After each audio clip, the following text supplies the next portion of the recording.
Hey everyone, Jacob and Riley from concealedcarry.com, and we have an interesting little project today. Yes, we do. We are looking at body armor panels. Specifically, many of these have been designed for inserting into backpacks. I believe this one and this one and this one particularly are designed for that purpose. Sometimes these might be inserted for a back panel in like a plate carrier or a body armor carrier. These are obviously cut for the front. And then we were unable to get a full-size piece of the AR500 Armor brand one. This is a side panel, but we'll still be able to test it. So yes, we are looking at body armor. Specifically, my kids are going back to school this week. Yeah, my kids start in 3 days from now. Yeah, exactly. And so I'm thinking, you know, if I was going to choose one of these to put in a backpack that might potentially, you know, save a child's life, you know, obviously the likelihood of them ending up in a school shooting is pretty slim, but still, if I was going to do this, which one of these would I choose? Yeah, and that's really what it comes down to. And this is the year I'm doing it. I'm going to go buy some of these. I want to put them in both my kids' backpacks. I keep one of these in my backpack. Yep. And so it comes down to, okay, well, if I'm going to buy a bunch of these now, which one am I going to buy? I'm just going to take whichever, you know, ones are the least deformed after we're done today, and I'm going to throw them in the backpacks. No, he's not. So what are the things we're looking for? Let's start there. So the first thing I'll tell you, just having looked online, all of these are NIJ tested and certified for at level 3A. Let's talk about 3A. What does that mean, Riley? Basically, these are all certified to stop up to 44 Magnum at like 1,400 something feet per second. Yep, all the handgun rounds, including an up to 44 Magnum. And so we're going to test them with a variety of things today. So they all claim to stop the same stuff. So, you know, if you were looking online, you were shopping, you would look at that and say, well, these all say they're the same. So you might just be stuck deciding on price. And definitely they vary in price. Some of these retail as low as about $90 if you're looking at comparable sizes, and some of these as much as $200. So there's definitely a difference there. But not all things are not necessarily the same. If they just all say that they're 3A certified and that they're all, you know, X price, there are other things we want to look at and measure here, and that's why we're doing that. So Riley, what are the things you're going to be looking for today? I'm definitely going to be looking at cost, because I've got 3 kids going to school this year, and soon it'll be 4. Yes. So cost is a big one for me. But other things we'll be looking at are things like, obviously, performance. We want to make sure that these perform as advertised. Now, unfortunately, we didn't have a 44 mag available today to test these with, but we will be testing these with up to a 357 Magnum out of an 18-inch rifled barrel. And I think that'll be a pretty good test. If they can stop that, that's actually really impressive, and probably is actually in excess of what the NIJ 3A standard is. So we'll be testing up to that point. We'll also be testing them with 223, which we don't expect these to stop 223, especially out of a full-size, you know, 16-inch AR-15 barrel. But we are going to test them with a 7-inch AR pistol just to see. We've measured that, and we get about 2,200 feet per second with a 62-grain bullet out of the 7-inch AR pistol. So we'll see if 2,200 feet per second, if that could be stopped. I don't know. I think it's interesting to consider. If one does and the other one doesn't, then it matters. Exactly. Yeah, so it matters. So that's, you know, we're just going to look and see if there's any differences in performance between these. Now that might not necessarily be scientific, but it'll be interesting, and it might be kind of in the back of your mind as you're considering what to buy in the future anyway. Let's talk about deformation, Riley. Yes. What is that? You know, let's talk. What is that, and why does it matter to us? Backface deformation is a standard where and we're not going to be concerned about the specific standard or criteria that the NIJ uses, but we're going to be measuring backface deformation between these and just looking at, you know, which ones deform the least, because that'll definitely be something that we'll consider as well. Yeah, if this is sitting on my body and it takes a shot, it may stop it. The bullet may not penetrate all the way through, but how much energy is going to transfer through? How much is this going to come into my body? How much time is it going to cost? Because the NIJ standard allows for a certain amount of backface deformation. Yeah. So that said, you know, all of these we know have supposedly passed the test, but if one has significantly less backface deformation than the other, that also means matters. Less blunt force trauma. That's right. On your chest or back or whatever. So that's a big deal. It matters. Because getting shot, even with wearing body armor, yeah, you might not die from, you know, being penetrated by a bullet, but you could, in theory, cause enough blunt force trauma to your chest that you could stop your heart or cause other issues. So yeah, we're going to test that. Consideration. For me, a big one, and this becomes really apparent when we look at these right now, are just kind of some of the cosmetic things. How much does it weigh? Yep. How thick is it? Because how much space is it going to take up in my kid's backpack? How much is it going to weigh down on them? And how malleable is it? Is it really stiff, or is it super malleable and it's going to be very comfortable in a bag? And we have some interesting comparisons here because we've got this AR 500 armor product, which is very malleable. Super.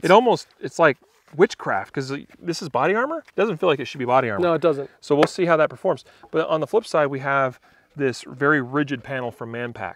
So summarizing, we're looking for, does it stop what it's supposed to stop? Does it stop things above and beyond that it's not necessarily ready to stop? How much back face deformation are we getting? How thin is it? How light is it? And how much does it cost? Yeah. So let's introduce the players here, and then we can get into the game. Yep. So let's start here just because it's closest to me. So this is from Safe Life Defense. These guys do a lot of business with law enforcement, LEO stuff, and they do a lot of different body armor. They do a lot of marketing too online. They do. They're based out of Las Vegas. Pretty malleable, feeling pretty good. Not the thinnest thing here. Let's say this is towards the thicker side of the 6 products, but kind of medium thickness. Yeah, medium thickness. And later we'll do a cost thing here on screen. We'll show you all the costs. We'll put it on the webpage. We'll put the calipers on too and measure these. Yeah, and it's worth. I'll just quickly disclaim too that we couldn't get exact sizes. In other words, some of these are 10 by 12, some of these are 10 by 14, some of these are 11 by 14. Some of these are kind of trimmed, as you mentioned, to kind of be designed for the front of a plate carrier. And this one, frankly, to get the size that was comparable to the others just was so expensive that was too cheap. So I bought the really small one. Yeah, well, a lot of these we purchased ourselves. Yeah, we purchased all of these ourselves, I think, except for maybe Manpack. I think that one was given to us. He's good. He's a good dude.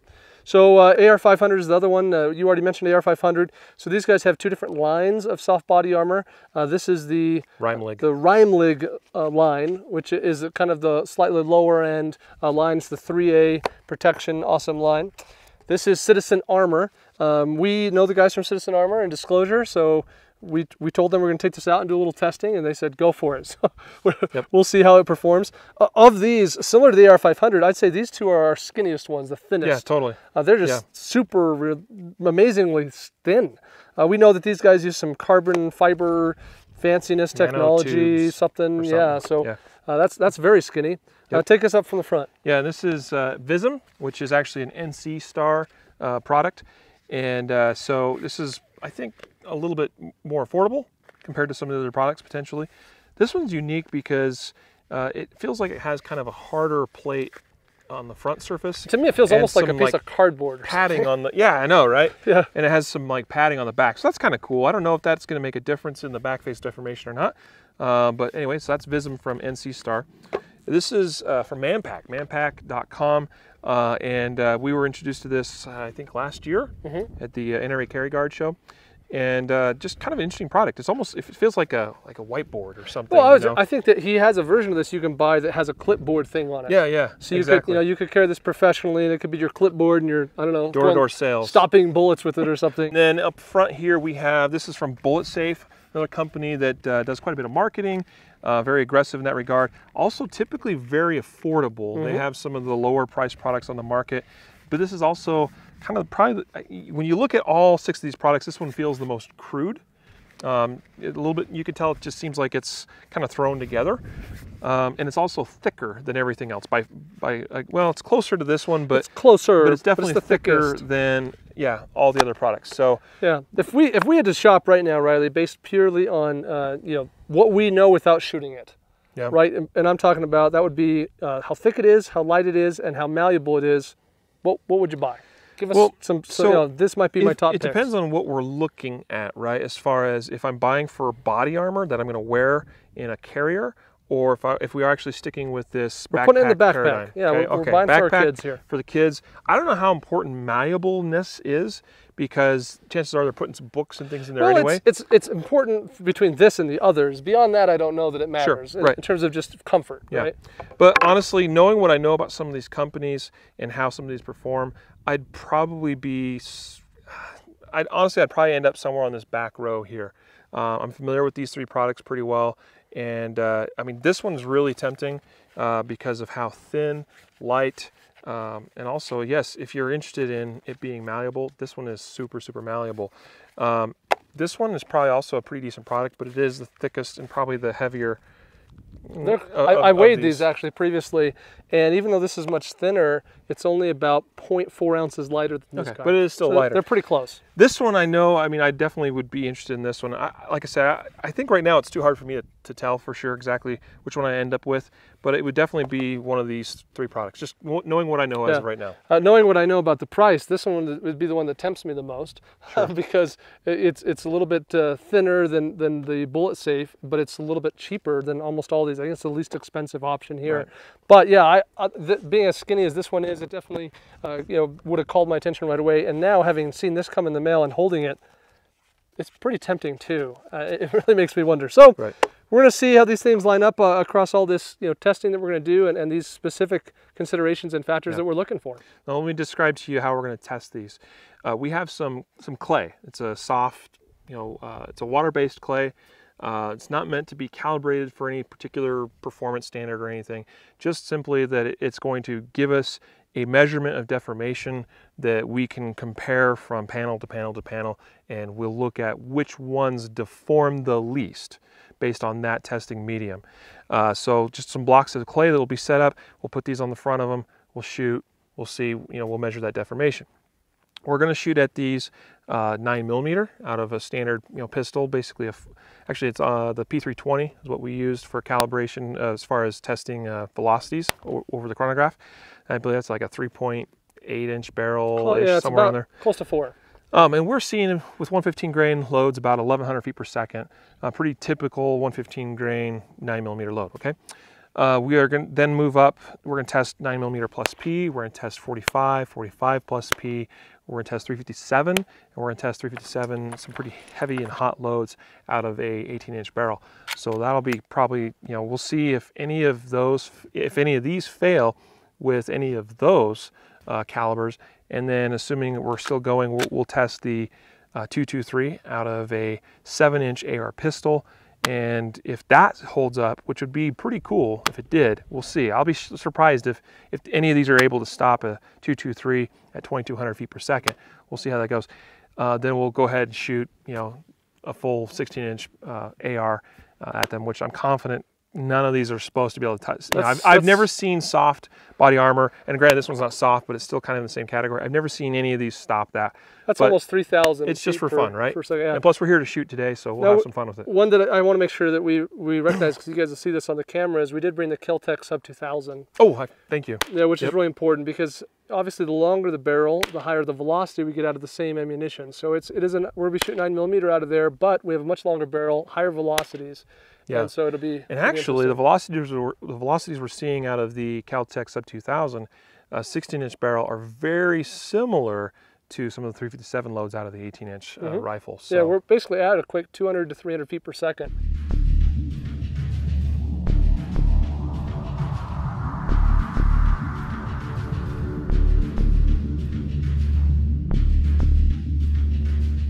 The one thing is that the 357 loads are a heavier bullet, so we'll see if that has any effect or not.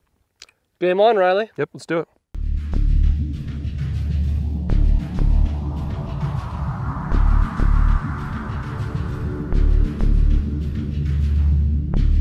Hey everyone, Jake and Riley, we're back. We've done a lot of shooting here. We've been through some ammo. We've been through quite a bit of body armor-esque stuff here. Riley, give us the quick rundown on the order we did things, guns, ammo, etc. Yeah.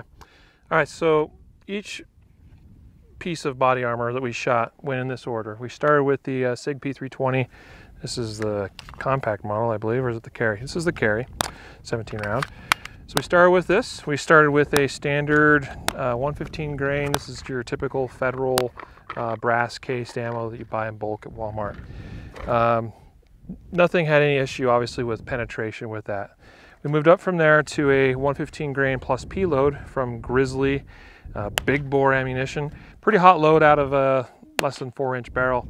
Once again, that went pretty well for most of the body panels. We went to the 45, shot a standard 230 grain. This is Blazer brass that we were using. This 5-inch 1911. Don't knock on me, guys. This is a Taurus. It's my play gun. I don't care if it's a Taurus. It shoots fine. And we also shot 185 grain plus P loads with it. That is a hot load. I was really impressed. You were feeling it. Oh, it definitely recoils pretty substantially. So that was a pretty good test for a lot of these. That's 185 grain at like 1,300 feet per second at 45. That's hot. And everything stopped that round. Yeah, that's true. And then from there we went to the Kel-Tec here, sub 2000 9mm. And with that, we just shot the standard 115 grain pressure load. Yeah, it adds a couple hundred feet per second. Yeah, it's like 1,500 or so out of this gun. Pretty hot. And that was a pretty interesting test. You know, we definitely saw a lot of deformation, especially in the body armor panels themselves from that combination. And then we went to the, I don't have it on the table here, but we had a lever action 357. And out of that, we shot these Fiocchi 142 grain. These are a truncated nose FMJ load. They move along pretty good. Out of that 18-inch barrel lever action, like 1,700 feet per second or something. It's pretty sick, or 16, I don't remember exactly. Pretty hot load. Moving along, and it's got a nice sharp profile for a load like that. Just hoping that we might get some penetration. We'll talk about one of them that did not handle it as well as the others. And finally, we finished it up with these are HSM bear loads, 180 grain hard cast lead bullets. They move along pretty well as well, 1550 out of that lever action rifle. So that's what we did. We shot each of these. We tried to space those out as best we could. Realized that, yeah, I mean, most of these should be able to handle multiple hits. In theory. But obviously, every time we hit it, we are separating layers. We are, they're not going to perform as ideally as if it was a brand new piece of armor. So why don't you talk about some of what we saw here? Yeah, I like that. I'm glad you disclaimed that, because yeah, in an ideal world, we would have bought 9 of these and shot each of them once dead center with different rounds, but it's really cost prohibitive to do a test like that for us. So instead, we're just trying to space out our shots, etc. So the first thing, let's talk about the AR500. We started there. Now this plate we have from AR500 is meant to be a side panel plate. It was the most, I'd call it, malleable of all the options we started with. It's also pretty thin. Very thin. Yep. But it didn't perform super well. Yeah, we shot this twice. 3 times. Yeah, oh, 1, you're 2, right. 3. Yep. So we shot, this was the standard 115 grain, then we shot with the plus P, and that just blew this out pretty substantially. And we realized that this just was, it was stopping the bullets, but we were getting some substantial deformation. And then we went ahead and jumped right up to the 357, and it just, once again, it just really blew it apart. At that point, we decided to stop testing on this because it just was no point in continuing to shoot at this little piece. So in fact, for a while there, because this was the first one we started with, we were kind of like, whoa, wait a minute. Because are we going to see this across the board? But it wasn't the case. Now, I would have to say at this point, we got to throw this one out of this comparison. I don't think this is not the same fair. size. If we had bought the same size as the others, then it might have been a little bit fair. But I'll also add, this is the only one. This is a very unique kind of material. Nothing else had this kind of material. It's different than all the other options we tested. A little bit. So yellow fiber. But the other ones are white. But it definitely was like shredding it and delaminating things just from a couple of shots. I think I'd like to test AR500 armor more with a proper, larger size panel. And they have the two different. They have the 2 different lines of soft panel. This was the Rimelig. Rimelig, that's what it was. And they have another one that starts with an H or something. Or Rimelig. This was the R, Rimelig, something like that. Now I will add though that the reason we have such a small one here is because compared to these others, this was the most expensive brand out there. And so I bought this because it's about the same price as the full-size ones of the other brands. So did we do it justice in terms of testing it? Maybe not. Yeah. But if you had a limited budget, this is what you'd get for the same price as the rest of these. Don't take what we saw here and say, make any decisions based on the performance of this based, on what we did today. It's just not a fair comparison. Fair enough. So we were hoping that we could get some data from that. I just don't feel like we got anything useful. So next was this guy. Now this is the Safe Life product. Yep. And interesting construction here, because what we found very quickly is it kind of has this kind of white foam on the front, and then it has these layers of like a Kevlar type material.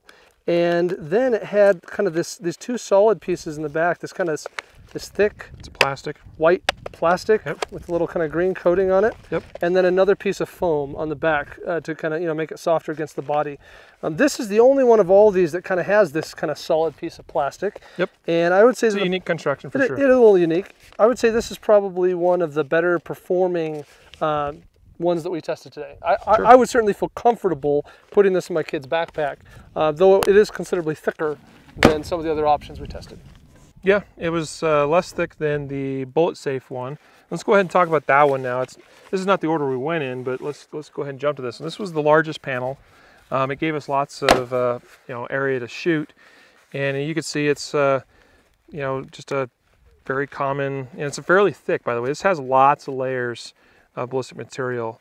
I think it's probably got more layers than anything else. We had no problems with anything penetrating. We did get a pretty good amount of deflection, and deformation of the material itself. Performance-wise, we'll have to go back and look at the numbers. We honestly don't remember what all. We just got done shooting all this, so you know, we were measuring deformation in the clay. Speaking of clay, you know, we got this with the idea that this would be a fairly good medium to test. I'm not sure if this was a little softer than what we were expecting or what, but we did get considerable deformation from the clay, probably more than what I was expecting. Still, we're looking at it. We're just comparing between these, and as far as a relative comparison, right. I think it's still pretty good to compare. Yeah. But yeah, and we're not trying to be super scientific. It's just kind of like, let's get a feel. I mean, these are all 3A rated. That means they've passed some pretty substantial NIJ testing. Yeah, our objective is to not show how much deformation there is. Our objective is to show which one has more deformation than the other. Sure. And so to that end, I think we did pretty well. Yep. Both of these were similar, fairly similar in thickness. The bullet safe's a little thicker. A little more than ½ inch. A little thicker. This was like 0.38 or 0.4, somewhere on there. But their construction is comparable, minus this plastic piece. Yep. And I would say that did allow this to perform a little bit better. Yeah, I agree. Yeah. Yep. So that's the bullet safe and the Safe Life. This one was interesting. This poor guy here. So the NC Star branded Vism product, I would say was our least favorite in terms of performance. Yep. Especially where we get into deformation. Construction is very similar to the bullet safe line in the, you know, foam and just a bunch of this material, but it's not as thick. It's thinner. Yep. And perhaps that being a little thinner caused the less, you know, ideal performance. There's very little, you know, it's just a typical, you know, it's just layered ballistic material. That's all it is. There's nothing special going on here. I'd say fairly inexpensively constructed, but it's also, I think, the least expensive product. Now, did it stop everything we shot at it? Yes. Yep. But I will say that when we shot this with the 357, especially that 180 grain load, oh my goodness! I mean, it about turned this thing inside out. It was it stopped the bullet, but it probably pushed the back of this. Oh, it was a lot. It was wild. It was substantial. It was. It was impressive to see. Did it stop the rounds? Yes. But given the choice between these others, would I pay 20, 30, 40, 50 bucks more for the other options? I would. Yep. Yep. But you know, there you have it. Yep. What's next? So we can go to Manpack or Citizen Armor. Well, let's talk Citizen Armor. Save the weird one for, because that's the way we think of the Manpack. Is it's a little bit it's different to the others, for sure, right? So this one was really interesting. In fact, and we cut into this already, and I may open some of these others. But this material was completely closed. But what was really weird here is that if it hadn't been for the clay, if we had simply just been shooting something, pulling it up, and saying, "Huh, how much deformation there was," we would have thought this thing was flawless. We didn't really cut the back of this open, right? No, these are all. See how these are all split open. I mean, there's a couple of these maybe I cut a little bit on just to get a slug out, but this is how the Citizen Armor came out of the test. That is kind of impressive, actually. Deformation from all the rest of these was enough to just literally shred and tear apart the backs of the body armor panels, and this one honestly is held together the best. Yeah, we had to peel it apart with a knife in order to really get a sense for what was going on in here. Now the construction of this one's different, and that's why Citizen Armor is, you know, that's kind of their claim to fame, is that they are using something different. They talk a lot about carbon fiber nanotubes, and so when we pulled this guy apart, the first thing we noticed is this piece of material, which is on the back. That's actually on the front. That's the front. Yeah, on the front. Excuse me. Correct. The facing, strike face. Yeah, the strike face. So here you see most of the holes, but we do have one round here that was kind of stopped right in here. I mean, it was stopped obviously by this material, but it's still here, and we can see it, and it's kind of fused with the material. It's fused, yeah. We can't cool. get it out now. Yeah. But this is a layer of kind of a carbon fiber material, which is what they purport to use. Yep. And then we run into a layer of this ballistic very material, similar ballistic material to everything else. Yep. But and there's, you know, we didn't count all these layers, but there's a number of layers. Then we get to it's like 3 layers of this stuff again. Yeah, right in the middle. So you kind of get this, you know, one of these, bunch of this, 3 layers of this, more ballistic material, and then another like 5 or 6 layers on the of back. the carbon fiber. So this carbon fiber is kind of spliced middle, back, front around this other material, and nothing penetrated this middle layer of carbon fiber. Yeah, yeah. Absolutely. That's where all the rounds start. That's where we found. And you can even look inside here, and I know the only round that seemed to do any sort of even damage to this middle carbon fiber layer was, I think, actually this one here. Yeah. I think, is that in that right spot? Yeah. Nope, not quite. Maybe it's a different one. It is a different one. It must be so the there lead. was a slug that went a little bit deeper, but I mean, didn't penetrate. most of the other rounds, there is not even a mark or anything on this middle carbon fiber layer. That was pretty impressive to me. And to put this in context, you know, we measured all these, and this one is the skinniest. Yep. I think it was. It was. And so next to Manpack, and that's a totally different game. But considering how skinny it was, how thin, perhaps, I was really not sure what to expect. But now understanding the construction and how this is put together, I kind of get it. Yeah, I kind of get it. Now that doesn't mean that there wasn't any deformation when we talk about the back here and we say, you know, this is you see is what you get. That's true, but again, because of the clay, we could see how how it really was deforming and then just kind of snapping back into shape. Yeah, it was an interesting product for sure. Very very honestly impressive performance for being the thinnest material out of all the soft armor. So let's go to this hard armor piece, and this is from Manpack. And initially this was very promising. Now these are supposedly all 3A rated, meaning they should be able to all handle 44 Magnum at like 1400 feet per second. So that's a pretty heavy bullet moving along pretty quickly. So we didn't test with the 44 mag today as a comparable of sorts, and actually to kind of push the limits a little bit. That's why we shot all of these with a 357 out of a rifle, getting 15 and 1600 feet per second, thinking that'd be a really good test. These all passed as far as keeping those bullets from actually going through the material. Initially, starting out, we saw very little of anything. The deformation was very slight initially, right? Yeah, it wasn't doing much at all. I mean, just kind of unprecedented. Yeah, it was just kind of unobtrusive, just like, oh, okay, wow, that was not, anticlimactic. Then we shot it with the first 357 load, and it blew right through. I think that was this one. Yeah, that was the first one. Yeah, right here. Yeah, just clean through. That was the 142 grain, this Fiocchi load. It moves along pretty good, and it just blew right through. And then we shot it with the 180, which is a hard cast lead bullet. So it's not even jacketed. There's not that extra support of that jacket around that lead. It's just a lead bullet, and it just also just hammered right through. Complete penetration. And you do see we have a third hole here, which is from a 5.56 or 223.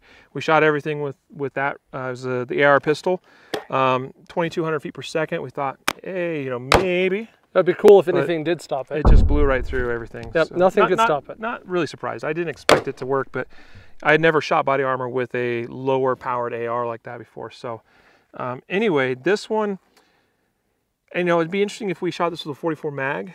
I suppose maybe that would probably be stopped. I don't know, but this was the only body armor panel out of everything we tested here today that did fail as far as allowing penetration to occur. Yeah, yeah. So, when it's all said and done, and again, I feel like in order to make a complete, conclusive summary, and I think when we publish this video, we can do that, written either below the video or after this video is over or something like that. But arbitrarily, without having gone back and reviewed all the footage, all the measurements of the deformation, where are you at, Riley? If today you had to pick one of these to go throw in all the kids' backpacks, what would you feel most comfortable with? It would come down to, I'll say I would have probably seriously considered the Manpack product until I saw those 357 loads went through. What that tells me, 357 bullet is the same caliber as a 9mm. So you get a 9mm going fast enough, and it's capable of defeating this armor, actually just going through, penetrating it, right? So because of that, I almost kind of had to throw this out, all right? it would come down to the Safe Life and the Citizen Armor, and I'd have to say due to pricing, due to thickness and weight, I'd have to give it to Citizen Armor. Yeah, I think I'm in the same place. I definitely want to go back because I think that looking at the actual measurements of deformation between Safe Life and Citizen Armor, I want to go back and look at those. Sure. But arbitrarily, I think that they are kind of comparable in deformation. But this guy being lighter, thinner, and in my opinion, more economic, I think I'd be inclined to go with this. Yeah. So we'll do a little bit more research. We'll look at all the numbers. We'll come back. We maybe give you some final ideas there once we've reviewed all the footage and the measurements. But today, based on this, I think you could shop these products. You could check out the prices for yourself. There might be some other products that we missed. They're comparable competitors. But my sense is that the reason Citizen Armor performs so well is because the construction is substantially different.